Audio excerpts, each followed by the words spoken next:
So welcome everybody. This is the 19th GRC Supper Club, albeit the 4th virtual one. And when we did the trilogy, the COVID trilogy last, I think it was this time last year, I think none of us expected to go into a 4th virtual event. And I'm hoping this will be the last one before we actually go into face-to-face meetings again and live dinners. So we'll keep our fingers crossed there. Tonight is really about understanding if a combination of SOX-lite or SOX UK with combined assurance and self-demonstration will really help you reduce that regulatory pain or that continual regulatory change that you're seeing. Sonja is going to take us through the combined assurance across first and second line. We've then got a couple of polls, and then we'll be talking about her experience in implementing SOX projects and also driving more in-depth MI. So at that point, please welcome to the stage, Sonja Jackman. Thanks, Lee, and cheers. This is water, unfortunately. I didn't trust myself to have a G&T this time before speaking, but next time maybe. So I hope I can match up to Suzanne. I thought that was excellent and really useful to understand how things can be done, and also really encouraging to see from a global lead located in London. So that was really good. Just a little bit about myself. I'm a very proud founder, member of Women in Risk and Control, and I'm happy to support this initiative because of that. I think we can have a much more louder voice, I think, in the risk and control community, and I like to sponsor that. So I grew up in financial control environment. I qualified as a chartered accountant, and I worked with a predecessor firm of Ernst EY. So that really dates me. Like Suzanne, I focused more on the financial risk aspects, treasury type controls at the time. And it was really when I moved to the UK in '99 and became a partner in the EY practice in London, where I started to broaden the net from control and financial control to a broader risk and control discussion outside of just the financial control environment. So I also migrated across the 3 lines of defense quite a bit. So I spent a lot of time in the consulting side and consulting across implementation of 3 lines defense models, implementation of risk and control kind of frameworks, methodologies, taxonomies, measurements, and embedment. I also spent time in a very large UK bank, a UK-based global bank, where I had a fairly large team focusing on operational risk, assurance. At the time, I brought Sarbanes-Oxley into the fold, pretty much because I could see the synergies between the entity level controls and the work we were doing on the control taxonomy at the time in operational risk. And that was really, it was a useful connection to make at that stage. And I think tonight is all about talking about those connections between the different topics and how do you make the most of it. So I think we have got some poll questions, Lee. I don't know if you can bring the first one up, perhaps. Yes, I can do my best to activate the first one. And it's about what I expected, because I think, people experience the pain where they are, right? There's, of course, a lot of pain in the compliance area. There's, of course, a lot of pain in the first line front office and the supporting functions that has got to make this happen and embed and evidence. And of course, a lot of pain in the change functions as well, because this continuous pressure. But everyone plays their part. And as I said earlier, I think today is really about those connections between the two. So I wanted to touch a little bit around the importance of first line and second line working together, because like Suzanne, we've got a regulatory change model, we call it, not a framework, because that's a preference, apparently, organizational wide. And it really sets out the different stages of regulatory change. it sets out roles and responsibilities. And like Suzanne was explaining, you know, really setting out where the risk owners and risk stewards sit and interact, and making that clear, to use her language. I think that invaluable, and that is the value that we really found from implementing that regulatory change model, is agreeing those roles and responsibilities and understand where the one starts and stops. But if we, and where we do that, we have a much clearer picture and less overlap and less inefficiencies. So that is a really key focus for us, to make sure that we've got those roles and responsibilities absolutely clear. I was wondering, Lee, is it okay to go to the second poll question? So at which stage of regulatory change lifecycle do you experience the most regulatory pain?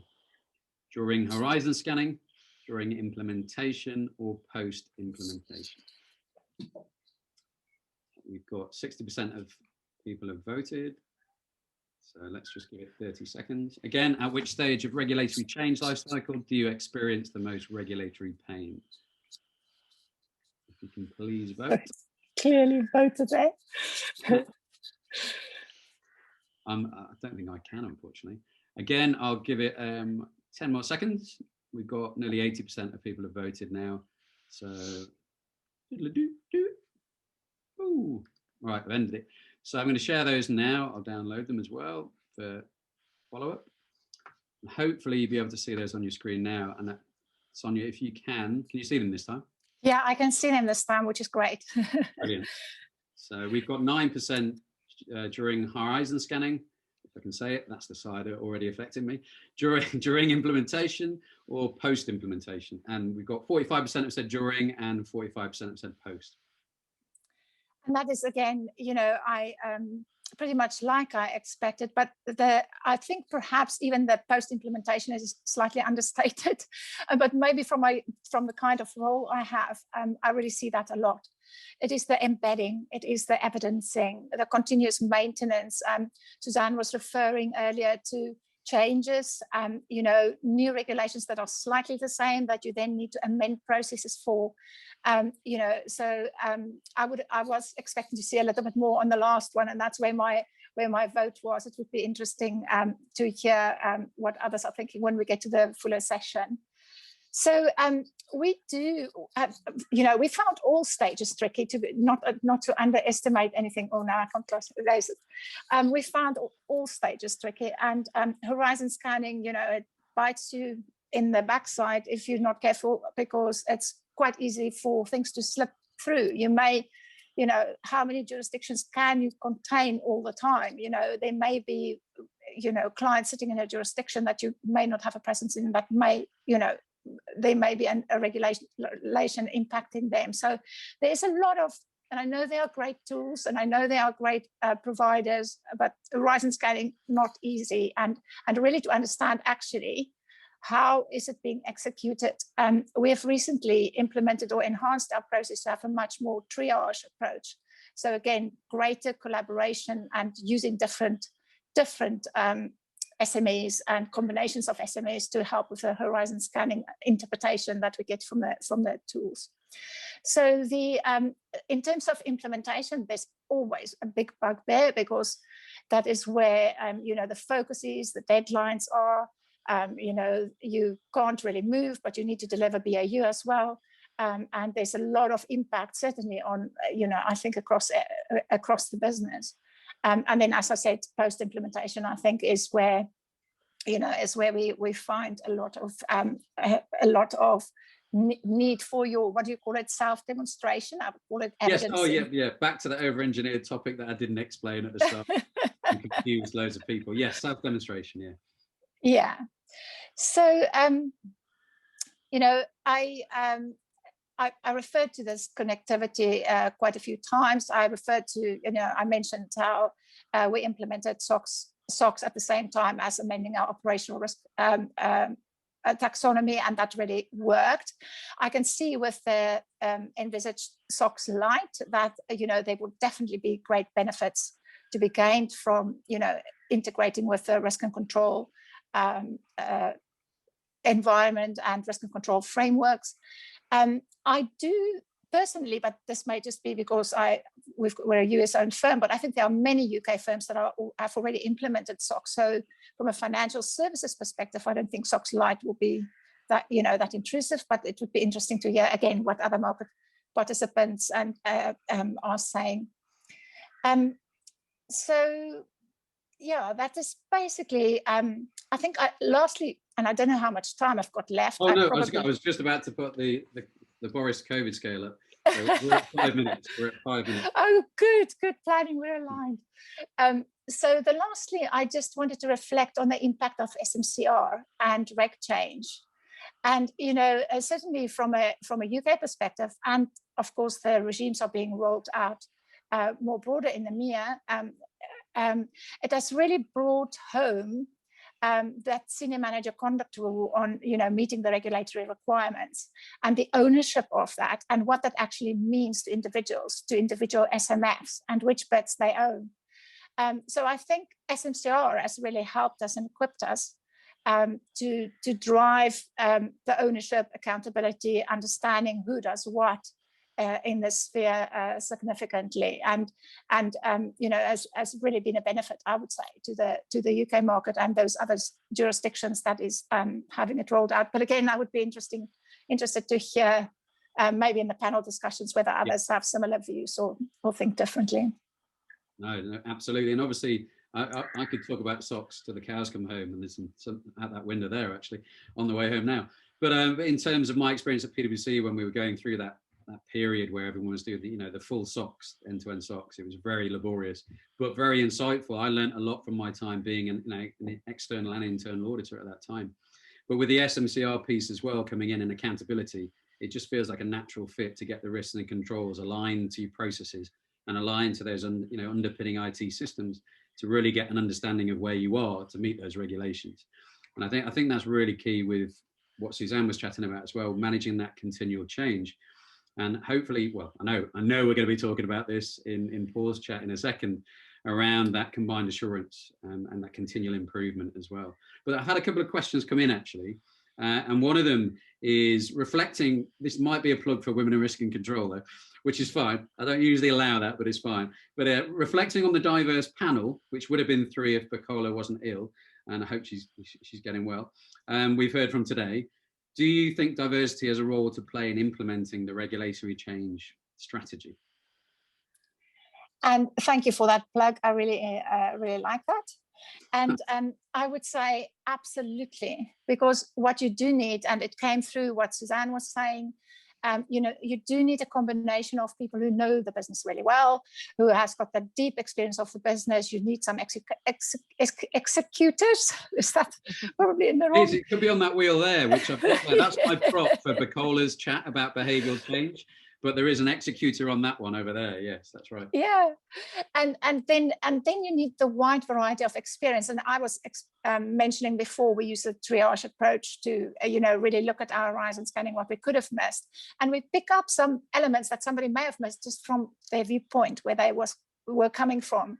So and again, I think today the richness of having Paul on with his non-financial services focus, I think that just brings richness to the whole discussion and the implementation, effective implementation. So the short answer is yes, and you would have expected me to say that. So sorry for being so transparent. No, that's absolutely perfect. And no, again, my thoughts go out to Bacola. She's not well today, but I was looking forward to having 3 key speakers, female leaders in the industry. And now you've got me and Paul ending at the end. So it's all about balance, Lee. Yeah, but I would say it's diversity of thought, right? So not diverse, not obvious diversity, obviously. No, and one of the sections which I'll try and get into our conversation with me and Paul in a second. Joking aside, that's the TMS wheel, team management systems kind of approach, which I did a course on a few years ago and got accredited in it, but I've not really had a chance to use those magnets. So today I got the top of my barbecue out and they've got some magnets on the back and stuck them on there. And it's all about that behavioral change and the team dynamics and how you can really utilize those, independent of what sexuality it is. It's just, those different thought patterns and personas are really what needs to drive success within any kind of risk and compliance program. but I'll try and shoehorn a bit of that in a second. Well, I have got one more question for you, which is, you mentioned your years of experience across the lines of defence. So which practices do you think we should keep from the past, and what should we do differently going forward? Well, I think the practices to keep is to keep the alignment. I think I have to add that my regulatory implementation experience is definitely not limited to SOX, right? It's an alphabet soup of like MAR and BCBS compliance and Basel and everything that you could throw at it. So but what I would like to lose, and what we have to lose, so Suzanne was talking about it, what we have to lose is slowness. We have to be so agile. We have to be able to risk failing and change, fail, and fall forward, right? We don't have the luxury anymore. I remember being a child and thinking it's so long between my birthday in May and Christmas. And nowadays, it just really goes in a blink of an eye. And the same is with reg change nowadays. We had years to prepare for SOX in days gone by. We had years to prepare for MAR. That luxury doesn't exist anymore. So it's that ability to really, really move faster and maybe not do it so perfectly first time. Brilliant answer. Thank you very much. I will probably save a couple of the other questions for the panel session, if that's all right. And I know that Paul's been turning his camera off and on in order to get in there. That's not your fault. That's my fault, because I almost led into him and then pulled it back again. But no, thank you very much, Sonja. That was a fantastic 15 minutes, bang on actually. A big thank you to our co-sponsors for tonight's event. That's ASIN and CATCO. Also, a big thank you to the Women in Risk and Control, who this is in association with, and the RegTech Forum, for helping us with speakers and for content for this session as well.